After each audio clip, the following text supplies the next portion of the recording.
This is Annette Kirkland, and welcome to Beyond the Gates. This season, we're going to be highlighting ERDC's legacy of groundbreaking research and cutting-edge technologies.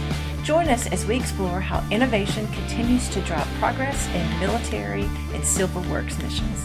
We are on episode 2 this morning, and I have with me Kyle Gordon. He's a research botanist with the Environmental Lab, otherwise known as EL, and we're going to be talking about a new era of wetland delineation and permitting. Good morning, Kyle. Good morning, Annette. Thank you for having me. Well, thank you so much for being here. And we're almost at fall. I feel the weather. Isn't it great? It is nice. It's so great. And we're going to talk about a lot of interesting things. But first of all, tell me about yourself and your background. Okay. I am originally from Vicksburg. So I think going back to season 1 or 2, you had Robert Mosier on, and he mentioned this hidden gem of Vicksburg. Yes. And mentioned it in the fact that we've got the district, division, and ERDC all here in the same town. And I think another piece of that hidden gem is that students have this increased exposure to the Corps of Engineers in general. And I'm a product of that. So went to Warren Central, and as a senior, there was this class called Mississippi River. I did not know that. Matt Gullett was the instructor. So okay. Matt, if you're listening in, I hope you're still doing that course.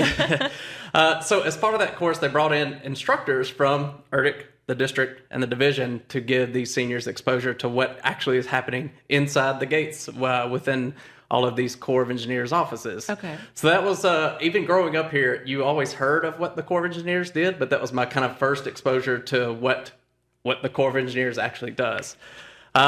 So I, again, am originally from Vicksburg, actually married someone from Vicksburg, moved to New Orleans for about a decade, and we ended up finding our way back home. Yay. Welcome back. It's good to be back. Good. So I have a 7-year-old who is very active in everything. Right now we're in the middle of fall baseball, and football is cranking up. As you said, the weather is changing, so it feels like football season out there. In my free time, I say that loosely. Very loosely. I do participate and lead a cooking sort of competition team that also participates in a lot of fundraisers. And that takes up a good chunk of my time, especially in the spring festival season in South Louisiana and Mississippi itself. So that's kind of what I like to do in my free time, cook and raise money for pediatric cancers. Is the cooking thing you were talking about in New Orleans has to do with the pig? What was it called? Yes, Hogs for the Cause. Yes. I know somebody that's involved in that. Braddock Oaks, I think, is involved in that too. Yeah, it's a really good organization. I know we're not here to talk about cooking and pigs, but we are in Mississippi and it is the fall. So what better thing to talk about? That's a little bit about me. Okay. I think during COVID, I think a lot of people made a lot of different COVID purchases, or they picked up these new hobbies like crocheting. I did not pick up crocheting. I was fixing to ask about that. Okay. Did not pick up crocheting, but I had a really good idea that my COVID purchase and my COVID hobby was going to be going back to get my master's. So I'm one course away from finishing that up at Montana State University, and hope to finish that up soon. Fantastic. My son, he works in CHL, and he just finished his. Awesome. So he was super pumped. Yeah, it's a big lift, but it's certainly a valuable lift, especially considering where we work and the value placed on training and education and expertise. But what's going to happen is that next question is going to be, okay, so when you're going to go for your PhD? It's already happened. I know, they're already asking. There are already people asking questions. Yes. Well, congratulations. I know that's such a big accomplishment. Thank you. So what is your role at ERDC? Okay, so as you mentioned in the intro, I technically am a research botanist on paper, but I think in practice, I am a program manager for the Wetlands Regulatory Assistance program, and I think we'll just call it WRAP. I was just going to say, it has to have an acronym because everything has an acronym. It does. Okay. It does. So I am the program manager for WRAP. Okay. I sit in the Office of Technical Directors at the Environmental Lab, or EL. Okay. I work with our technical director, Dr. Jen Sider-Mosier, our associate technical director, Dr. Christine Van Zomeren, and then a handful of other program managers to deliver environmental solutions to all of the environmental challenges for the Corps of Engineers. So that could include the detection, prevention, management of harmful algal blooms, How do we manage our waterways so that we reduce the amount of invasive species like carp? I know that you've had a few folks on there talking about carp. And I love knowing that you listen to the show, too. And then also, how do we optimize aquatic ecosystem restoration? So that's what all the other program managers do. On my side of the house in RAP, we support the Corps of Engineers regulatory program. So what I do is essentially serve as that interface between the core regulatory practitioners at the districts and divisions and connecting them with the ERDIC technical expertise to solve those environmental challenges associated with the core regulatory program. And there's lots of challenges, aren't there? There are. And I'm going to kind of tie this back to my 7-year-old. Like most 7-year-olds, YouTube and watching YouTube comes into play a little bit. But he does watch this really good STEM-related YouTube channel with a guy called Mark Rober. And one of Mark Rober's taglines is creative solutions for real-world challenges. And I feel like that's exactly where RAP and the program that I manage and the other programs within EL fit. We're solving those real-world challenges with creative solutions for environmental challenges for the Corps of Engineers. Okay, awesome. Well, so what is the Wetlands Regulatory Assistance Program, and why is it important? Okay, I think to understand the importance of the Wetlands Regulatory Assistance Program, or RAP, I think you first have to understand the Corps' actual regulatory program, so the people that we actually support at the districts. And so the Corps' regulatory program, I guess, is best summed up with its mission statement, which is to balance the protection of the aquatic resources across the nation with the need for reasonable development. So we are not the Environmental Protection Agency. There's another agency that does that, but we are involved in ensuring that we are protecting aquatic resources while allowing for that reasonable development. Okay. And so what that means is that the Corps has been given these authorities, mostly through the Clean Water Act, to regulate certain activities and all sorts of aquatic resources, wetlands, streams, marshes, and all those types of things. And so where RAP actually comes into play is that when regulators are making these really complex environmental decisions about impacts to those waters and wetlands, they need to ensure that the decisions that they're making are rooted in sound science. And so that's where we come into play. We integrate that science into their decision-making process to make their decisions more objective, more transparent, and more technically defensible, which eventually reduces their litigation risks associated with their permitting decisions. And then where we also come into play is providing them with the necessary sort of rapid decision support tools so that they can make those decisions faster. So what RAP really does is, while the regulators are out there doing their complex environmental analysis for their permitting actions, we provide them with the tools and the information and the knowledge so that they can either go make those decisions faster or better. Okay. So how did you get involved in this program, and what is your role as the program manager? Okay. As I mentioned at the beginning, if anyone's tuning in just now, I am from Vicksburg, and being from Vicksburg, you are presented with these opportunities to not only be exposed to the Corps of Engineers, but you can actually participate in it. So I actually started with the Corps of Engineers as a student at the Coastal and Hydraulics Lab at ERDIC.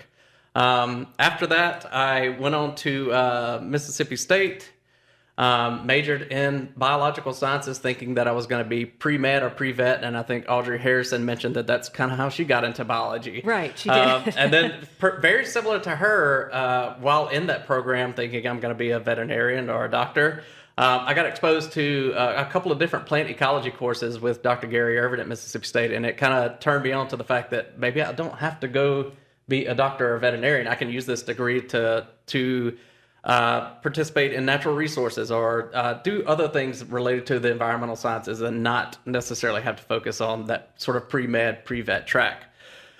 So I ended up graduating with a degree in biological sciences from Mississippi State. And like most 22-year-olds, if the Corps of Engineers from the New Orleans district calls you and you're 22, what better place to move to than New Orleans, right? Exactly.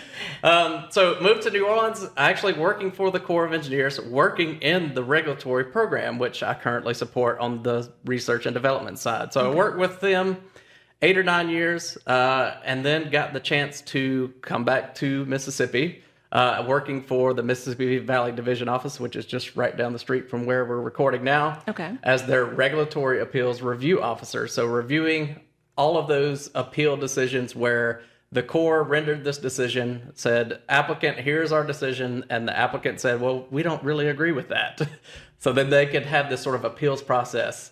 So have been touching the regulatory world in a couple of different capacities, at the district level, at the division level, and then it got a really another good opportunity in this sort of quasi-hybrid ERDIC and USAID's headquarters detail assignment. To support them in training for wetland delineation and updating a lot of their training materials. And so in that role, I was working with the previous Wetlands Regulatory Assistance program manager, Sally Yost, and she ended up retiring right in the middle of that detail. Oh. Yes. Okay. Yeah, so, and funny story, Alco Francesco approached me and said, hey, what do you think about this program manager position? So when that program manager position came open, applied for it, got it, and appreciate the opportunities that I have been given, especially by folks like Alco Francesco, who was just inducted into the West Gallery Distinguished of Employees. Sure was. And still am lucky to get to work with folks like that. So that's kind of how the roundabout way that I got to ERDIC and got into this RAP program manager position, have been supporting the regulatory program in the sort of practitioner capacity at a district level, at a division level, and even at the Vicksburg district as well. And then have sort of transitioned over into this program manager role where we are providing that R&D support to the folks actually doing the regulatory work in the field. Well, it's amazing. It's interesting to know how everything intertwines. It does. And it's also nice to have that district division perspective when you get over to ERDIC, because you're automatically thinking about not only what can we discover and develop, but how are we going to deliver these meaningful and useful tools and products to the field? And for me, knowing how those are used and what our end users would be using those for has been super helpful in sort of shaping what this program looks like and how we are delivering for the Corps of Engineers. And making such a difference. We are. And then so in this, I guess in the role of the program manager, I think program managers in the Corps of Engineers are often equated with program execution, which means budget execution. And I am not an accountant, so the budget piece of it is the least favorite part of the job, but I think it's also a very important part of the job. So as a program manager, you're not just the banker and the accountant for the program. You're also the sort of mouthpiece, cheerleader, public affairs person for the program, working with our PAO and CCO staff to make sure that our end users understand the value of what we're providing. And maybe I'll talk about this in a little bit. And I think one of the important pieces of what we do within the Wetlands Regulatory Assistance Program is that we're not just providing value and decision-making tools to the Corps of Engineers, because the regulatory program also interacts with the public and is in the public face all the time. We're also providing tools and technologies to the public itself. Right. So I think that's a big part of the job. Accountant, cheerleader, public affairs person, and I think the biggest piece is that technology transition piece and making sure that the research that we're developing and the tools that we're developing are being successfully transitioned over to our end users, which might be the Corps of Engineers, a state, a federal agency, or the public itself. Right. Wow. That's a lot. It is a lot, but it's fun. It's, right.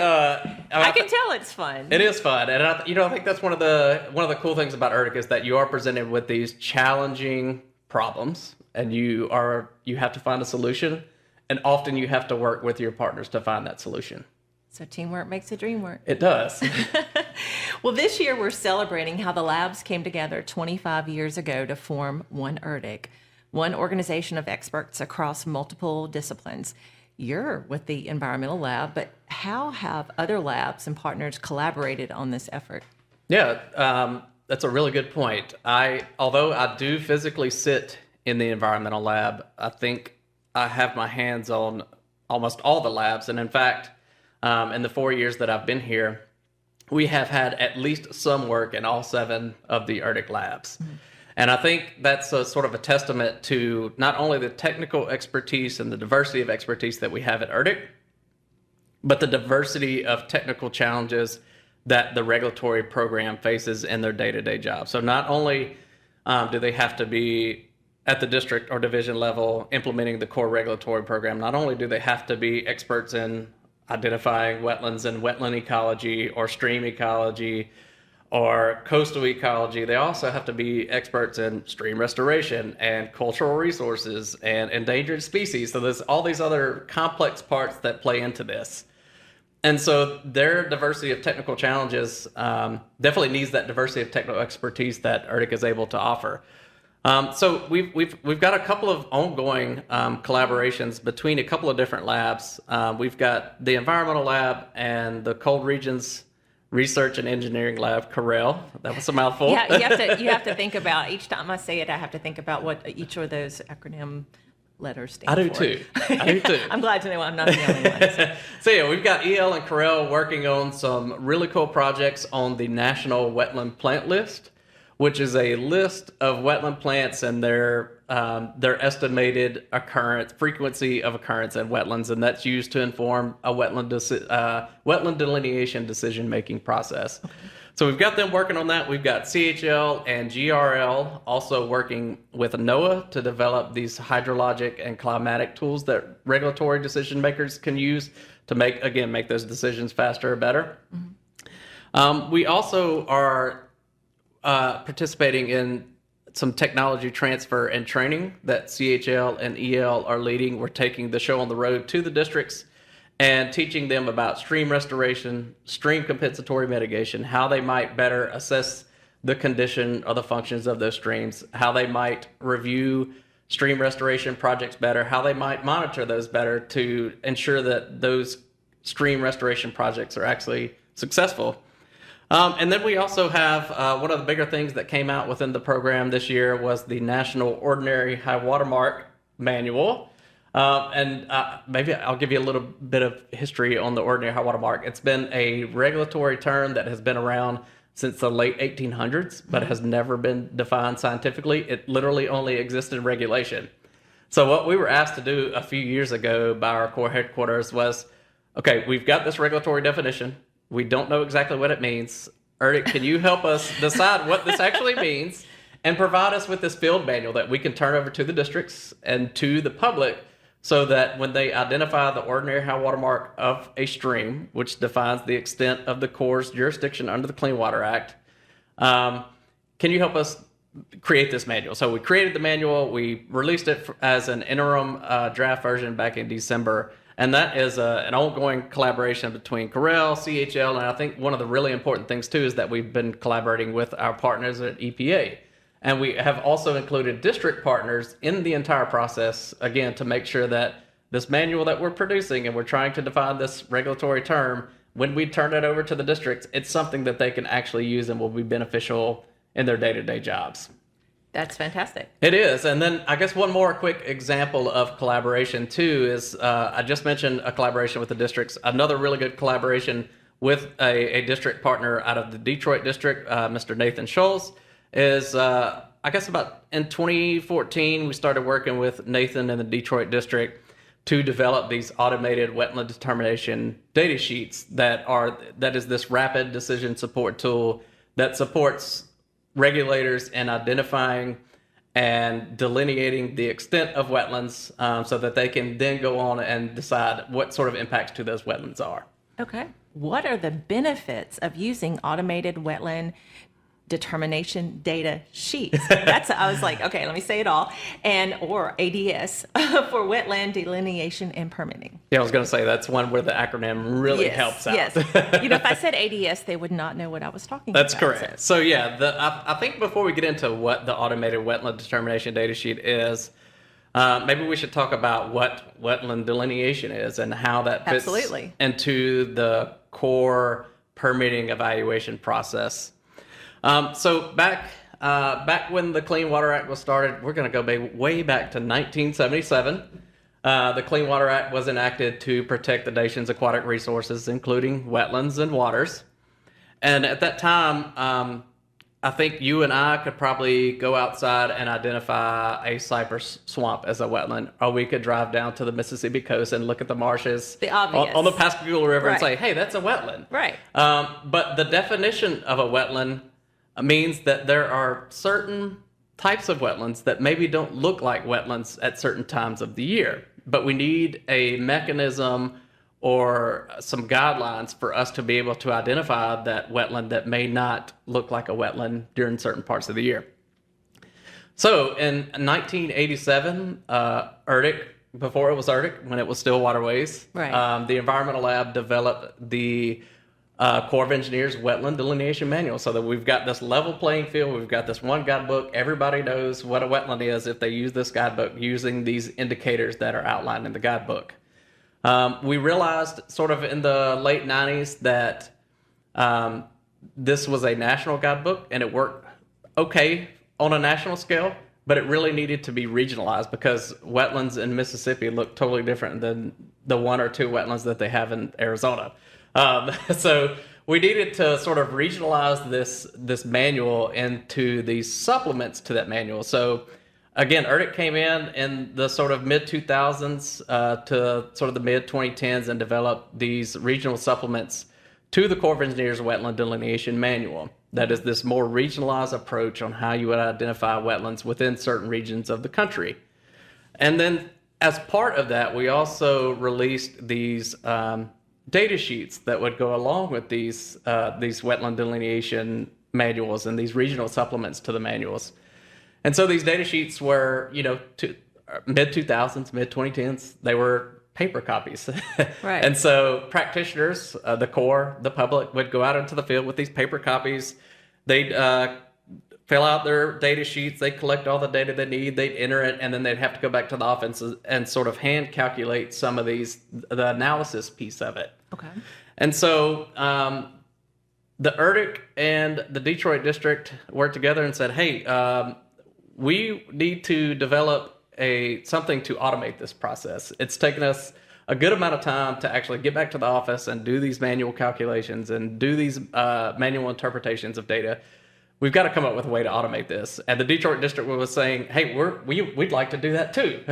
So we partnered with the Detroit District to develop these new Excel-based automated data sheets that do exactly what the name says. It automates a lot of that process that used to have to be manually calculated or required manual interpretation of data. Once you put one thing in, it just tells you what to do after that? That's exactly right. Okay. So, so that's exactly what it does. When you enter your data, it automatically does all the calculations for you, and it automatically does all the data analysis for you, and selects those appropriate indicators of wetland hydrology or wetland soils or wetland vegetation to let you know, is the area that I'm in a wetland or not?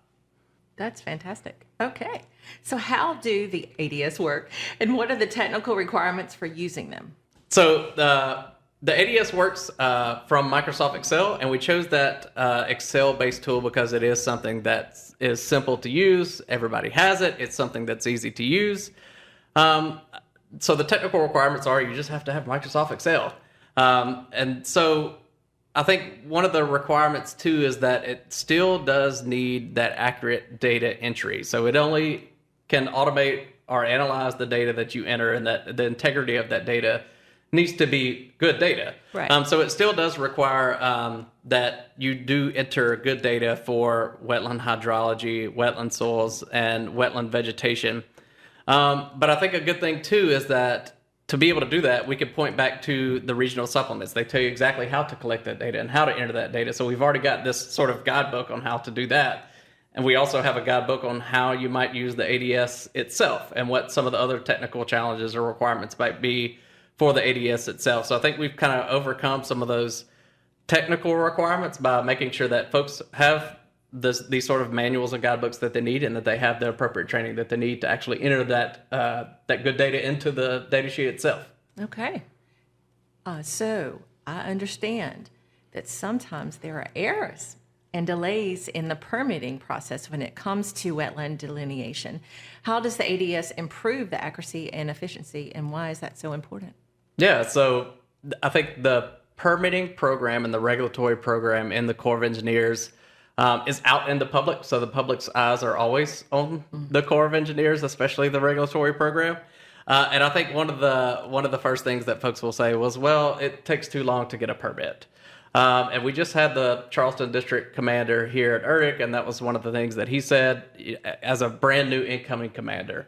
How can we reduce our permitting timelines and get these permits out the door faster, but also do so in a way that is science-based? So that, wetland delineation is often that first step in the process. It's just one step of the process of the regulatory program, which is very complex. But it is the first step, and it is a step that is included in almost every regulatory application. And there were 60,000 of those permitting actions executed by regulatory just last year. Just in 1 year? Just in 1 year. Wow. So okay. You've got 60,000. Yes, you've got 60,000 permit actions, and that first step is this wetland delineation piece. So to do so, you've got to go out and collect this data and enter it into these forms and analyze the data. So automating this process, even though it's just for this first step and it's only for one step, when you think about that, if we can take a minute or two off of each data sheet, and there are anywhere from 1 to 100 data sheets associated with each one of those 60,000 permit actions, taking 1 to 5 to 10 minutes off of one data sheet and speeding up the process can really reduce those permitting timelines for the Corps of Engineers and for the public. Up. Absolutely. It does. And then so I think another benefit of that is that often the Corps of Engineers is the one out there actually collecting this data that feeds into the data sheet. We the Corps of Engineers, are out in the field collecting the data. But what also happens is that either applicants will submit these data sheets, or applicants will hire environmental consultants on their behalf to go out and collect this data and submit that to the Corps. And so one of the sort of indirect effects of us releasing this ADS is that not only are we speeding up our own internal processes, we're speeding up the process for the public, but we're also getting better wetland delineation data submitted to us at the Corps, which means that project managers aren't having to go through each individual data sheet saying, well, this doesn't look right, this doesn't look right, I'm going to have to go back out in the field and double check this. We know that if data was collected and data was collected correctly and data was entered into this automated wetland determination data sheet, all of the back end analysis and calculations are going to be correct if they use that ADS. Okay. So that's less time that the Corps of Engineers has to spend reviewing these applications and wetland delineations associated with those applications. And so it really improves the overall decision-making process. It makes it faster, and then it allows Corps regulators to focus on other pieces of this complex permitting and regulatory puzzle as well. Okay, well, great. So how have the ADS been received by the private sector and agency staff who are conducting wetland delineations across the nation? Okay. Well, this is, one of my favorite parts of the job is seeing how well these tools and technologies and other knowledge that we are developing here at ERDIC are being moved over to the field and how well those are being received. And as I mentioned earlier, I think the success of what we are able to accomplish in ERDIC is partnering with other agencies, partnering with other districts, partnering with the public to make sure that we've got things right on the front end so that when we do go to deliver these solutions, they're delivered in a way that really is beneficial and valuable and useful. And so the ADS is one of those where we have gotten some really good feedback, not just from our Corps of Engineers practitioners, but I think one of the best parts about this one is, since it is so often used by the public, is that we're hearing from federal and state agencies that are using these. Oregon Department of State Lands, EPA Region 1 and EPA Region 2 both reached out almost immediately after we released these and said, hey, we're really glad that you got these out there. These are really awesome. This is going to save us a lot of time. And as I mentioned earlier, it's saving them time, which is great. But it's also time equals money. Yes, it does. and for us, it's saving us time, and time definitely equals money in the federal government, especially with the sort of constrained regulatory budgets for the Corps of Engineers. So it's good to hear from our federal and state agencies, but I think one of the best parts about the ADS is how we have released that to the public and the sort of feedback that we're getting from the practitioners in the field. Jacob Berkowitz and I, who is also at the Environmental Lab, just did a workshop at the Society of Wetland Scientists meeting back in January. And in this workshop, we had state, we had federal, we had academia, and we had public practitioners. It was really awesome to see even the public practitioners out in the field using the ADS and then getting back to the office and seeing how much time saver that could be for them, and then for the Corps of Engineers folks in the room, for them to see what sort of benefit and values that those are. So it's nice to hear it, but it's also really awesome to see it in action in the real world and seeing how that translates into benefits for everyone involved in the process. Fantastic. So if you're just tuning in, I am speaking with Kyle Gordon. He's a research botanist with the Environmental Laboratory, and we're talking about a new era of wetland delineation and permitting. So what are some of the challenges or limitations of using the ADS, and how are you addressing them? Yeah, I would say, as I mentioned earlier, the technical piece of the ADS aren't necessarily a challenge. We deliberately created it in Microsoft Excel that everyone knows how to use. It's in the same format. It looks the same as the old archaic PDF versions of the data sheet. So there's some familiarity there.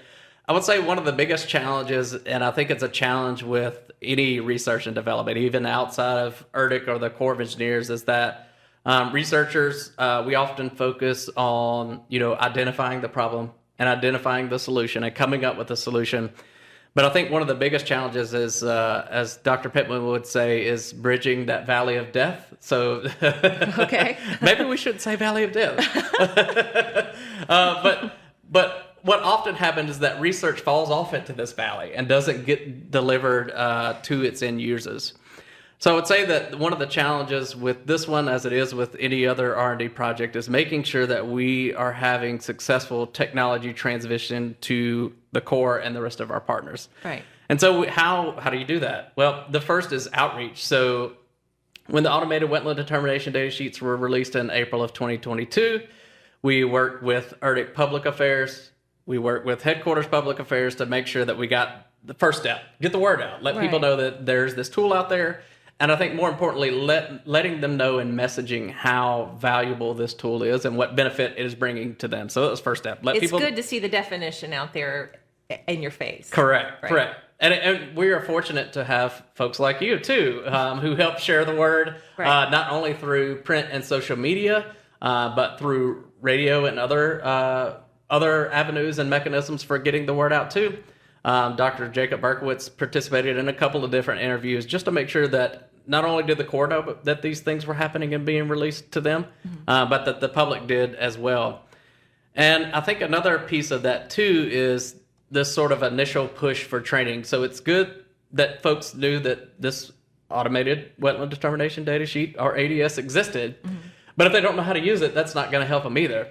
Right.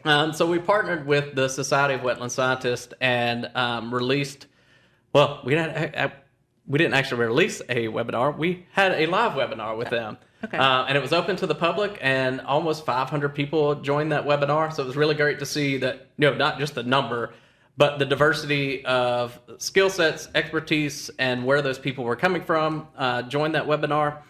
And so it's nice to have that initial training, but as you know, that was released a year ago, and things change. New people get hired, new people move positions, new people start working for environmental consultants. So I think a part of that delivering and connecting to our end users, another important piece of it is actually sustaining that connection and sustaining that training.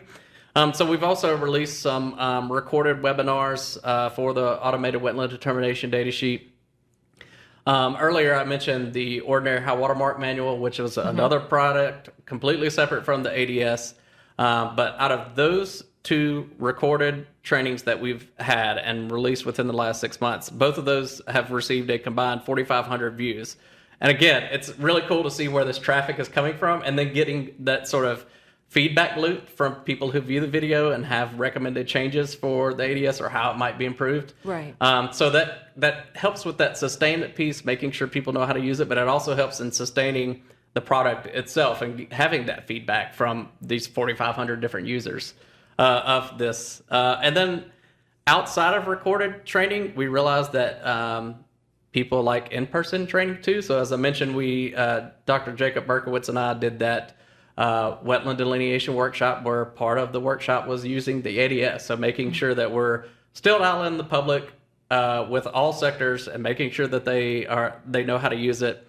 But then for our own internal purposes, we also have these other trainings that are already happening within the Corps of Engineers through the Regulatory Development Program, which is Regulatory's training program. And as part of that program, they have a course specific to wetland delineation. They have a course specific to GIS. And so the ADS kind of fits into both of those. So we've worked with those staff to sort of create these modules within those trainings so that we have this sort of force multiplier. We've trained the trainers, and now the trainers are out there training other Corps of Engineers folks. So I think that's how we've overcome some of the challenges with this project, is just making sure that we're connecting with the people that need to be connected to. Right. We're training them, and we're continually training them and sustaining that sort of feedback loop to make sure that they know how to use it and we know how we can improve it. Okay. So what are some of the future plans or directions for improving or expanding the ADS or developing other tools for wetland management? Yeah, so as part of that feedback process that we've kind of had open and ongoing since we released these back in April of 2022, we've had some end users identify ways that we can improve those wetland determination data sheets for them.